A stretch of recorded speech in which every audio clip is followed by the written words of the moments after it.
मामला है जी 1 जुलाई का।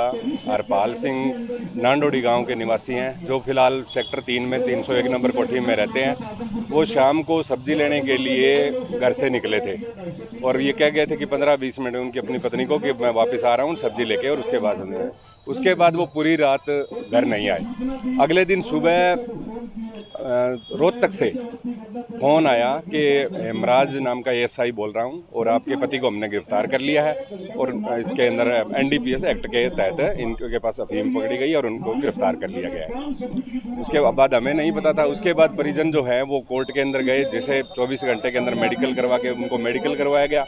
वो मेडिकल में पूर्णतः स्वस्थ थे, किसी प्रकार की कोई दिक्कत नहीं थी। उनसे बात करने की जब कोशिश की गई तो पुलिस वालों ने उनसे बात नहीं करने दी गई। फिर वो जब साथ में लेके चल रहे थे तो उनकी पत्नी जब नज़दीक गई तो उनकी पत्नी को हरपाल ने ये बताया कि ये पुलिस वाले मेरे से मारपीट कर रहे हैं और 15-20 लाख रुपयों की डिमांड कर रहे हैं कि अगर आप इन रुपयों की व्यवस्था करो वरना ये मुझे मार देंगे। ये बात उन्होंने अपनी पत्नी को कही। उसके बाद वो उनको 8 दिन की रिमांड हो गई। वो कोर्ट ले गए, पुलिस वाले ले गए। उसके बाद हमें नहीं पता वो कहाँ ले गए, रोहतक ले गए या उनको हिसार लेके गए। 2 दिन 3 दिन के बाद कहीं से उनकी बीवी को जब पड़ताल किया, थाने गए तो भाई कहाँ है, तो किसी अनजान व्यक्ति ने बताया कि यहाँ से एक आदमी को हॉस्पिटल लेके गए हैं। अस्पताल इधर उधर पता किया, सीएमसी हॉस्पिटल में आखिर में क्या है हरपाल जी वहाँ पर मिले। वो वेंटिलेटर के ऊपर थे, आईसीयू में भर्ती थे। डॉक्टरों से पूछा किया तो उन्होंने बताया कि इनका ब्रेन डेड हो चुका है, कोमा में जो भी व्यवस्था बताई जाती है अभी वो है। हमने पड़ताल करी किस कारण है, क्या कारण है, किसी ने कोई कारण नहीं बताया। उसके बाद हम कोर्ट में गए, तब वहाँ से सीएमसी से उनको पीजीआई रोहतक के अंदर एडमिट करवाया गया और इतने दिनों से वो रोहतक एडमिट थे। 30 तारीख को शाम को 5 बजे तो परिजन वहाँ थे कोर्ट के अंदर, पीजीआई के अंदर, तो उन्होंने बताया कि उनको वो मृत घोषित कर दिया गया। कभी अपनी क्या डिमांड है? हमारी डिमांड ये है कि ये सरासर एक किलिंग का केस बनता है। पवन कुमार और उसके जो साथी है उन्होंने पैसों के लिए, एक्सटॉर्शन मनी के लिए जो हरपाल को है वो मारा है। उन्होंने अपने मुंह से कहा था 15 से 20 लाख रुपए चाहिए।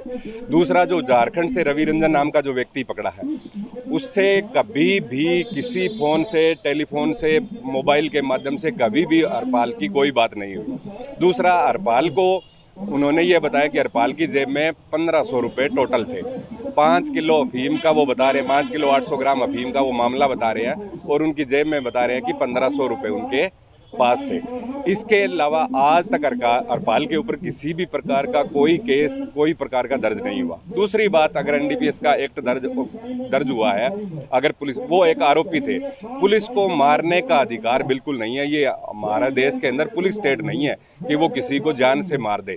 अगर वो आरोपी था, आरोपी हुआ है, उसके बाद न्यायपालिका अगर उसको आरोप तय करती है तो उसके बाद उनको जो सजा मिलनी थी वो न्यायपालिका देती।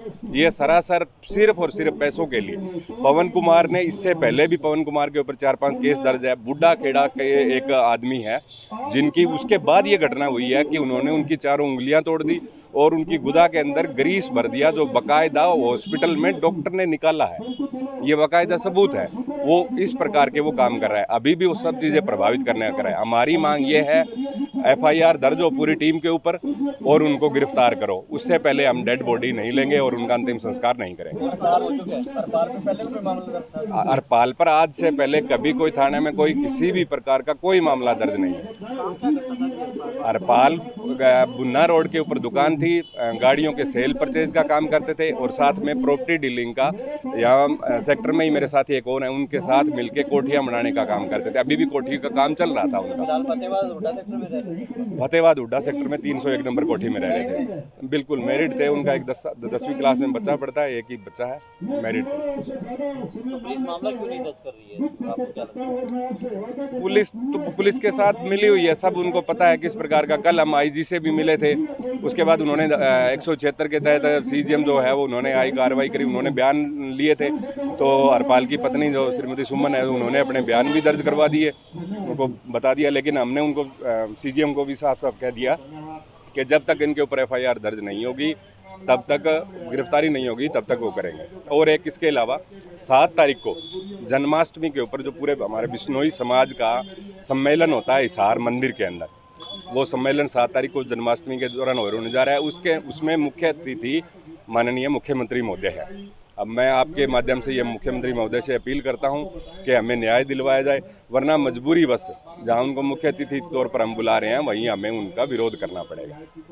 परिवार मिलने के लिए जा रहा था, परिवार मिलने के लिए गया तो मिलने नहीं दिया। बिल्कुल, कभी भी बात सिर्फ हरपाल से एक बार जब वो कोर्ट से जब निकल रहे थे तब उनकी पत्नी जो साथ, मैंने अभी आपको बताया कि उन्होंने कहा 15-20 लाख रुपए मांग रहे हैं, उनका व्यवस्था करो। इसके अलावा हमें कभी भी, हमने बहुत बार प्रयास किया, कभी किसी भी आदमी को उनसे के पास नहीं जाने दिया। यहाँ कौन कौन से गाँव के लोग करते हैं? यहाँ लगभग नज़दीक है हमारे बुन्ना साइड के सारे, रतिया साइड के जो भी है, और सिर्फ बिश्नोई कम्युनिटी नहीं, बाकी उनके साथी और भी हैं। एक तो डीलर एसोसिएशन के वो लोग भी आए हुए हैं, कर्मचारी, मैं खुद कर्मचारी हूँ, प्रधान हूँ मेरा फायर ब्रिगेड से, जिला प्रधान मैं भी, और पगड़ी संभाल जो जट्टा जो है उन्होंने भी हमारा समर्थन किया।